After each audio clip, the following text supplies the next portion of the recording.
با کمال ادب و احترام خاص به بیننده عزتمند تلویزیون سفینه درود میگوییم به همه شما عزیزان دل. شامتان بخیر و شادی. دوستان عزیز، سلسله برنامه فضا است. مهمان خاندان شما تمنا میکنیم که نور و روشنایی و برکت و نصرت در خاندان شما زیاده باشد و پاینده باشد. صلح و ثبات در کشور آفتابی همان تاجیکستان عزیز. و عزیزان، چون هر وقت برنامه فضا است و ما این شام در برنامه همان مهمان داریم هنرمند خلقی تاجیکستان استاد شمس‌الدین محی‌الدین و گروه ایجادی انسمبل شش مقام شهر حصار. و اینچنین در پهلوی من نشستند دو بانوی زیبا، شهنازه ابراهیم و خوجندبردی و صبرینه بانو. شما را نیز خیر مقدم میگویم. و ترانه نخستینه که واقعا در برنامه از جانب استاد شنیدیم خیلی گوشنواز و یک معنی بالا. من گمان میکنم که شما برداشت خوب کردید بیننده های عزیز. و استاد عزیز امکان دارد که سلام و پیام خویش را به نزدیکان و پیوندان، به حق و همسایه ها و به کل هموطنان برسانید از منبر برنامه فضای تلویزیونی سفینه. تشکر. اول تشکر خود را از نام انسامبل، همه هنرمندان انسامبل، همه مطربای انسامبلی که امروز در اینجا اشتراک دارند و همه تماشابینان عزیز تلویزیون سفینه تشکر. و میخوام که این برنامه ما برای آنها مقبولشان باشد، برای آنها خیلی شنیدنی و دیدنی باشد. سلامت. اونایی که ما را امروز تماشا دارند و خطی ما در نزد تلویزیون آینه های نیلگیشان نشستند، آنها را بسیار خوش میگم، سلامت باشند، روزشان همیشه با موسیقی باشد. سلامت باشند. تشکر. و ترانه نخستینه که اینجا اجرا گردید استاد، من تا اونجا اطلاع دارم بازخوانی شد و اطراف همین ترانه یک کم میخواستم شما همچون هنرمند خلقی، همچون یک نفره که در جدای صنعت زحمت های زیاد کشیده اید، قصه کنید که این ترانه تا جای آگاهی دارم از استاد کشریف جورایف بود. بله بله. و شما شاید در این برای اطلاع بیشتر داشته باشید. بله بله.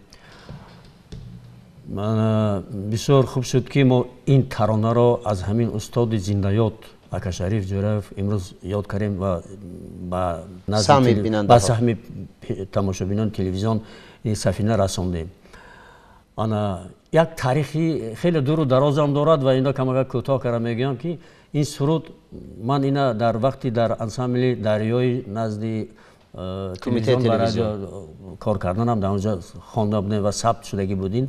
این خیلی چندین سالها شد، تقریبا 20 سال شد خوندگی من این ترانه را. اما یک تاریخ دیگر دارد که استاد اکاشریف جورایف همه مردم تاجیک از اونایی که تلویزیون تاجیکستان تلویزیون سفینه را تماشا میکنند، اکاشریف در یک شیپنگی برآمد کرده بودند. یک شیپنگی صحرایی هستند و در همونجا سالهای 60 یا 62 بود برآمد کرده بودند. همون شیپنگ این قشلاق ما میشد. قشلاق نام شاپور نام دارد. خب سینی چند داشتید اون وقت؟ اون سین تقریبا 11-12 سال بودم. خیلی خرد بودیم اون وقت. در همونجا ثبت ما هم ثبت کرده بودن. افسوس که مسافرها نشان دادن و ما را نشان دادگی نیستند. بسیار اهمیت دادم اما ما را نشان ندادند. همونجا اکاشریف آوردن در همونجا چی میگن شینانده، هم تنبورشان داده دستشان داده و بسیار یک عجیب با یک صلابت خوب در قبضشان مقیم جورایف بود. هم تبلکیشان بود، هم سرشان بود. اما نواخته هیچ وقت ای خاطرم نمیرد. اما نمیدونم کدام سروده خوانده بودن. میدونم که اکاشریف همین آهنگای خودش و همیشه ثبت کرده بودن و این ثبت تا امروز باقی مردم تا امروز تماشا میکنند. خب چون سن 11-12 سال داشتید اون وقت استاد، اون وقت علاقه شوق موسیقی بود در قلب شما و برابر دیدن استاد اکاشریف جورایف شما راه گرفتید؟ این شوق پیش این ذوق این خدادادی میشه. اما الانگه خورد اگر کم باشد اما خدا میتدین در هم درون وجودت میستدین. اما این چیز بود وقتی اکاشریف تنبورش ما میگیره و دلی من شخصا به خوش میامد، به شور میامد که منم همین تنبور گرفتن نواختم میتونستم باشم و خدا هم ممکن امید کرده باشد ما هم من چی میگم میسر شدیم تنبور گرفتیم و صحنه‌های بلند برآمدیم و مثل اکاشریف های آدما میشناسند. همین خیلی بسیار خاطره های زیادی این استاد دارم چون که من این آدم زنده دیدگیم. بله خب من تا اونجا فهمیدم تاثیر هنری اون کس هم شما رو توانست که به راه بیاره. اگر نمیشد من این سرود خواندن نمیتونستم. بله همین خیلی اگر نمیشد من این سرود خواندن نمیتونستم. بله تشکر. و اکنون به استاد برمیگردیم به فعالیتی که امروزه در انسمبل شش مقامی شهریسور به حیث استاد مقام فعالیت میکنید شما. خب کار در انسمبل چگونه است؟ چگونه رفته ایستاده است؟ تشکر. ما به نزدیکی با همراهی من مطربا با راهبر انسمبل خسرو شمس‌الدین انا طول یک سال تیار دیدیم برای این جشن گذراندن. خیلی که با شما معلومه به همه تماشابینای مخلصای شش مقام معلوم که شش مقام هم مطربش هم آوازخواناش خیلی چی میگن کمیابن اینا. بله. انا این چیزی کلاسیکه که باشد اینا خواندنش هم و با مردم رساندنش هم مرکبه خودش داره. بله. برای همین ما این جشن خیلی با یک شکوه شما همین انسمبل کتی این همین دختره که زیبای ما بودن اشتراک کردن با ما بسیار کمک میرسونن. شریف جان در اینجا استاد ما برادر ما نه بسیار خیلی خوب شیرین مینوازه. عبدالرشید هست من استاد ما برادر ما رستم جان انا فخرالدین دایره بهش داده در اینجا. برای ما این خیلی تماشابینای عجیب بود. این مخلصای مقام هم با یکشین میبیانده در اونجا. هر کس نمیبیاد در اونجا. خب چند در برنامه‌تون چند سرود گنجایش داشت؟ سرود تقریبا 10-11 تا بود. همین خیلی بود خسرو 10-11 تا سرود بود. 10-11 سرود بودن. اونجا کی بیشتر سراید از آوازخوان‌ها؟ در اونجا بیشتر آوازخوان‌ها بودن. من خودم سرایدم سروینه بانو بودن، شهنازه بانو بودن، خسرو بود. همین خیلی خلاص که خودش همین با همین چیزا با گروهی خوندیم. یک چه بود دو کسا خوندن. این خودش همین خیلی قریب که این دامیرا بود میشدن. مردم خوب قبول کردن؟ خیلی خوب قبول کردن. تا همین سر نشدن از همین کنسرت ما. با کنسرت تمام شد با خسته نرفتن اون. سلامت باشن. یعنی این معنی داره که برنامه همین موفقیت انسمبل هم همین که همه مردم عینی انسمبل خسته بروندن نرود. موفقیتش همین که همین 6 تا تماشا کردن. 10 کس هم باشد 50 کس هم باشد اما 6 تا تماشا کردن. بله. خب مضمون ترانه هاتون چی را در بر میگرفتن؟ مضمون ترانه اکنون این اسرودهای حافظ سردای جامی این چی میگه خیلی که به شما معلوم است غزل های شش مقام آهنگ های شش مقام از همه بزرگا از حافظ بیدل خیام جامی همه از همینا همه اون چیز عقل و تربیوی و همه چیزها رو در نظر دارد. شاهنازبانی خواندن حاضر من به سهم شما میرسانند. از یک غزل هلالیه از همون وای کردن من شاهنازبانو یک سرود خیلی عجیبه خوانده بودن خواندن اونو با من با سمی تماشابینان میرسونن و علاوه بر اگه خودشون درگان چی میکنن درباره همین البته حتما میپرسیم است. تشکر. و ترانه دوم رو اینجا گمان میکنم که خسرو شمس‌الدین فرزند شما میسراید. بله بله ها.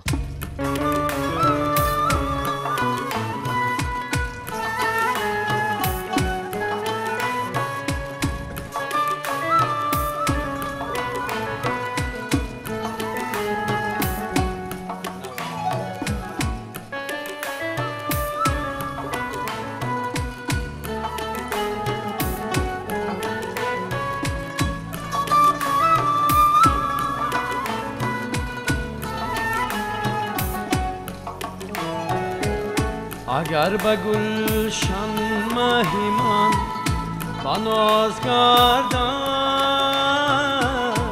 اگر به گلشن ماهی من بناز گردد قدی بلندد شیرین جان چی جلوه دارد قدی بلندد شیرین جان چی جلوه دارد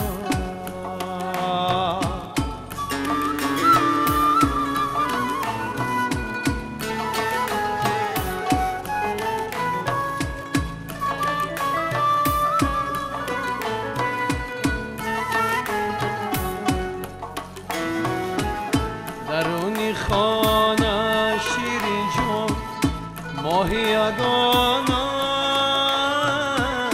درونی خانه شیرین جان ماهی یگانه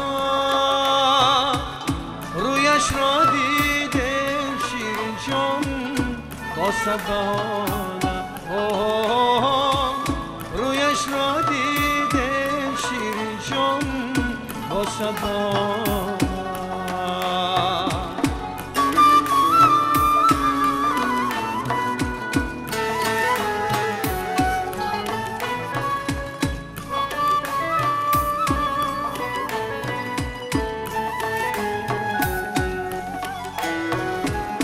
زبانگار جان یارکم از ما جدا شد زبانگار جان یارکم از ما جدا شد دردی محبت شیرین جان نصیب ما شد دردی محبت شیرین جان نصیب ما اگر به گلشن ماهی من بناز گردد اگر به گلشن ماهی من بناز گردد قدی بلندد شیرین جان چی جلوه دارد قدی بلندد شیرین جان چی جلوه دارد قدی بلندد شیرین جان چی جلوه دارد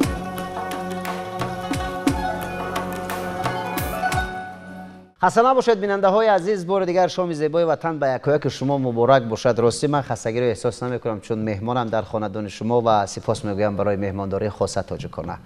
و اینک هم صحبت میشویم با خانم شهنازه ابراهیم و خوجندبردی و صبرینه بانو. بیده کم صحبت کنیم که خب خانم صبرینه ختم کرده کجا هستید؟ تشکر زیاد. من سال 2002 شامل کنسرواتوری ملی تاجیکستان شدم و سال 2007 اون رو ختم نمودم و از سال 2016 اینجانب در انسامبل شش مقامی فیلارمونی خلقی شهریستان به نام تاجدین محیدینوف کار و فعالیت دارم. سلامت باشید. خب اختصاص شش مقام رو ختم کردید. بله بله.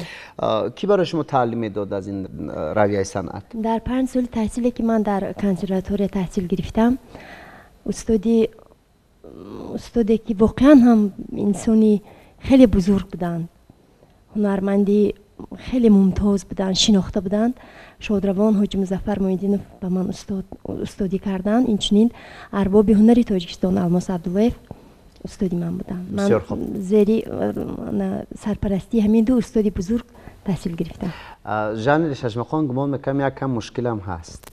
چرا انتخاب کردید این رو؟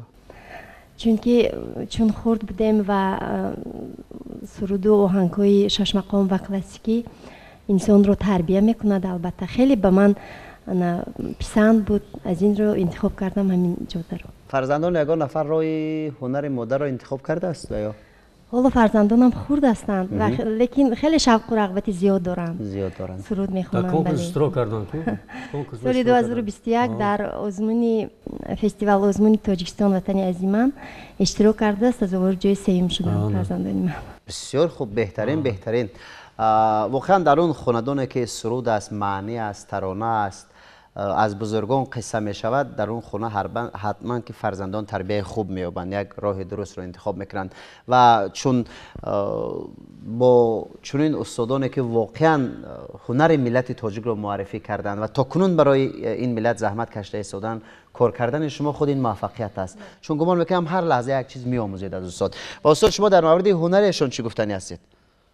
سروینا بانو خیلی صدای نازکی، خیلی فورا صدا دارن. هر هنرمند با صدای چی میگن به همین رویه مقام میخوندگی صدا به همه میسر نمیشود.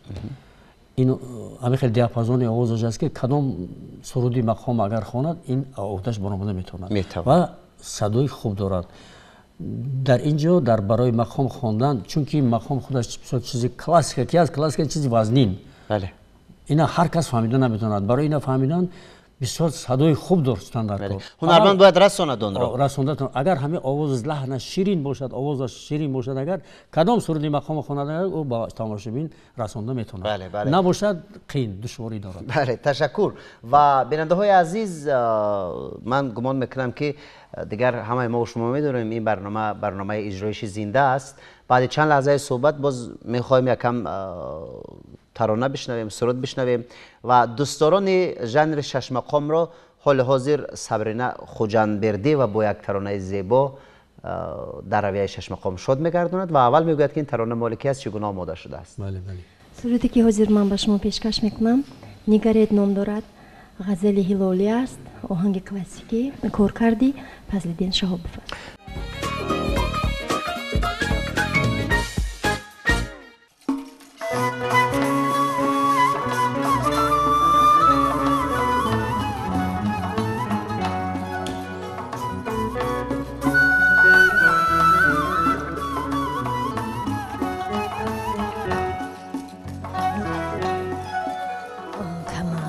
بستن و خنجر زدنش را نگره، آن کمر بستن و خنجر زدنش را نگره، طرف دامن به میان بر زدنش را نگره، طرف دامن به میان بر زدنش را نگره، جانی بگیر ای من چون نگرد سر ناز، خنده بر جانی بی دیگر زدنش را نگره، خنده بر جانی بی دیگر زدنش را نگره.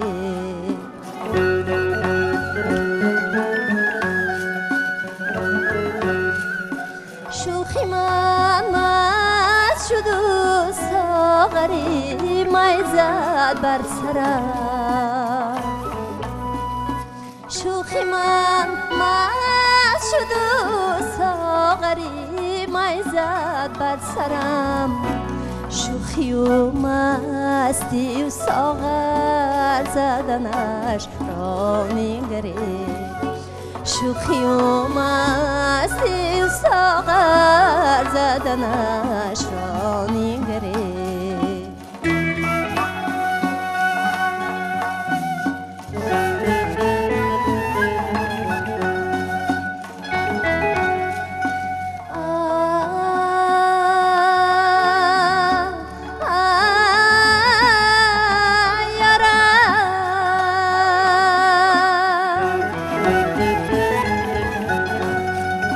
چون با قامت رنا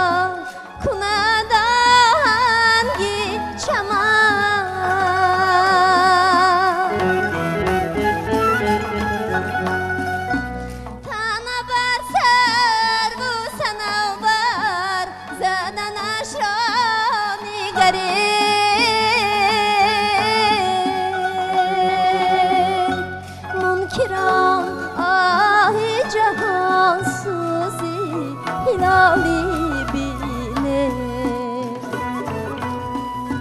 منکران آه جهان سوزی هلالی بینه هر دم آتش و جهان در زدنش را میگره هر دم آتش و جهان در زدنش را میگره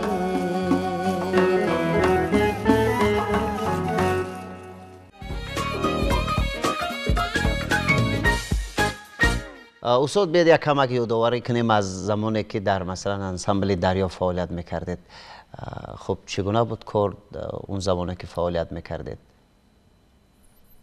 همین خیلی سخنان همین خیلی گذاریم چون من از در اول در انسامبل شش مقام بودم. شش مقام اون وقت انسامبل یک تا شش مقام بود.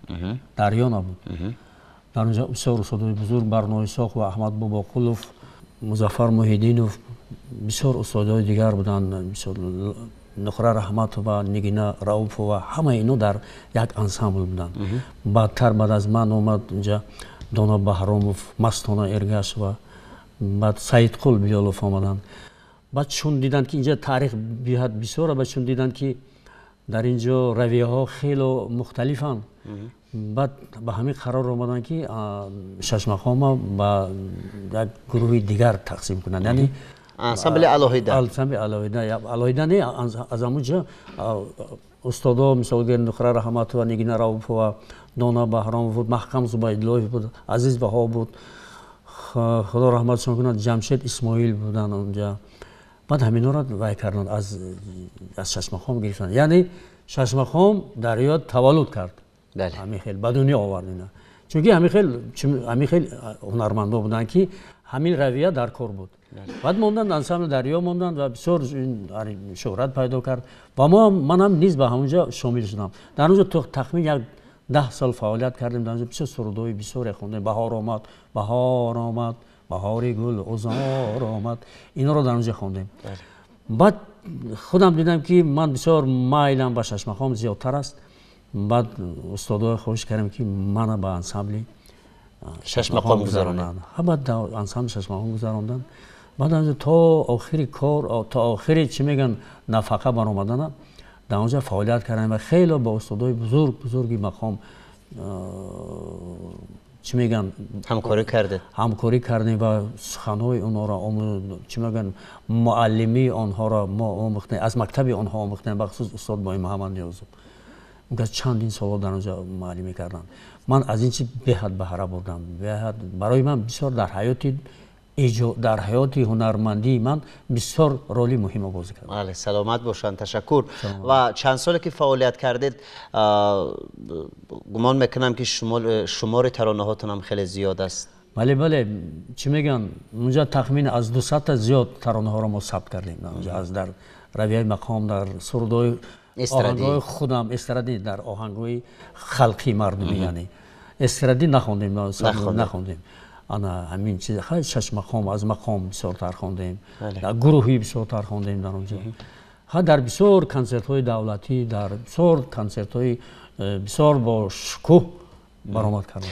سفرها هم کردید گمان میکنم، معرفی‌گر هنر ملت تاجیک بودید. بله بسیار یک سفر خیلی عجیب بود که ما اول روزهای فرهنگی تاجیکستان در روسیه بود. اونجا چند روز ایستادیم. بعد از اونجا خودی با خود اشتراک همون جناب عالی ما پرواز کردیم به فرانسه از همون روسیه. در اونجا 5 روز بودیم. ما یک دولت عجیبی یه اروپایی دیدیم. عجیب بود در همین. خب معرفی میکردید، سرودخوانی میکردید، مردم اون منطقه چگونه قبول میکردن؟ اونجا گرچندی زبانی ما هم نفهمم اما صنعت میفهمن. موسیقی کو زبان نداره. زبان نداره بارکالله، اما میفهمیدن اونا. اونجا خاص یک فرانسوزا نبودن، اونجا ایرانی ها بودند، افغان ها بودند. اونها آمدن بسیار خوش می آمد برای اونها. با خوندن ما، با همین زبانی ما، با لحن ما بسیار عجیب بود. تشکر. و رشد صنعت و هنر را در دوران استقلال چگونه میبینید شما؟ рости гап ки мо ҳар ду давраро аз сар гузарондем, ҳам давраи шӯравӣ, ҳам давраи ин. Давраи шӯравӣ замони худ кору бори худашро дошт. ҳатто ҳозир қариб ки аз ёди ман баромад ин давра ҳунарманд хеле озод аст. хеле озод аст. ӯ кадом суруд, кадом чизе ки ба дилаш меғунҷад, ҳамаро хонда метавонад омада. дар он давра ин хеле набуд. ҳамаи чиз аз сетка мегузашт. аз этап мегузашт. баъд ту ба телевизион баромад мекард ё аз тариқи радио мехондӣ. ҳозир ҳама ҳунари хуб дорӣ, овози хуб дорӣ, ҳама хуб шудааст. марҳамат биё хон. биё хон, худата нишон тӣ. تشکر. سلامت باشین استاد. مهمان دیگری ما هستن دوستان عزیز که شما میبینید خانم شهنازه ابراهیم. خانم شهنازه چی ترون آوردید به برنامه فضا؟ قشقرچه صادرخان، غزل هلالی، آهنگ کلاسیکی را من اجرا میکنم. بسیار خوب. حال حاضر در انسامبل چشمخان فعالیت میکنید؟ بله. این کسب را دوست میدارید؟ بله، من از سینی خوردیم با همین ژانر کلاسیکی که پدرم از خوردیم میخوندن، من در همون پدرم رفتم. بله. آهنگوی پدرم رو با همراهش زمزمه میکردم. از سینی خوردیم است. بعد آهسته آهسته به انسامبل چشمخان اومدم. پدرتون هنرمند هستند؟ هنرمند. بسیار خوب. و من گمان میکنم که استاد شمس‌الدین محیدینوف درباره هنر شما بهای خوب میدهد. بله، شهنازه بانو یکی از همون هنرمندای ما هست. ما خیلی یک 4 تا دختر داریم. 4 تا دختر داریم. هر چهارشون هم بسیار صدای خوب دارند. بخصوص شهنازه بانو چقدر که دختره که زیبا ما گفتیم، سالینا گفتیم، این که در بسیار آزمون ها جاهای اول گرفته آمدن. بعد خودشون هم تا انسامبل چشمخان حصار آمدنشون با استادا در مرکز بودگی از تعلیم گرفتن و از اونها وای کردن آموختن. چی میگم، بسیار صدای خوب دارد و میتوند که کدام سرودی مقام اگر خواند با تماشابین خودش رسانده تون. تشکر. خب بیننده های عزیز، ما اکنون رسیدیم به انجام برنامه این شامینه فضای تلویزیونی سفینه. با امید اونه که تیز به دیدار همدیگر برسیم و برای همدیگر سلام میگوییم، از خوشبختی خرسنده همدیگر و از پیشرفت این ملت صاحب تمدن قصه کنیم. برای برکت در روزگارتون، شامتان بخیر، شبتان خوش.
اینجا کسی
عشق